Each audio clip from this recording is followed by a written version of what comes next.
Walang problema sa karamihan sa mga magulang sa South Cotabato na nakausap ng Radyo Vida Coronadal kung mayroon man silang babayaran sa mga anak na nag-aaral sa mga public schools. Ito ayon sa kanila ay kung gawin lang voluntaryo at walang sapilitan at nasa minimal na amount. Katwiran pa ng mga ito para naman sa kabutihan ng kanilang mga anak ang kanilang ibibigay. Ayon pa sa isang magulang, dahil sa kakulangan o sira mga gamit sa mga public schools, may pagkakataon din na ang mga magulang na mismo ang voluntaryong nagbibigay. May nagsabi naman na walang magiging problema sa kanila kung kapalit naman ng konting halaga ay buong taong kaginhawaan ng kanilang mga anak. Pero sinabi naman ng ilang mga magulang na kaya nila pinag-aral sa mga public school ang kanilang mga anak dahil sa umiiral na no collection policy. Mga 30 pesos, ang alam mo tanti, pwede man kita kakonsina. Pero kung sila nga ng mga dinagko natin, hindi naman na pwede.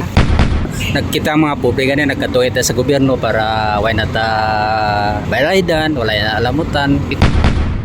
Sa akin kasi okay lang para sa kaginhawaan ng mga bata.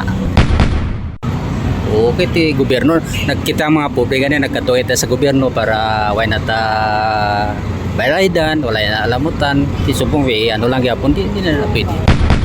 Isang daan, okay na yan.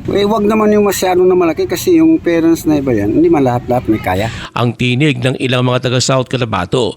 Matatandaan na binalaan ni South Cotabato Governor Reynaldo Tomay Jr. ang mga eskwelahan sa lalawigan na nangongolekta ng bayarin na babawiin ng provincial government ang kanilang suporta sa mga ito.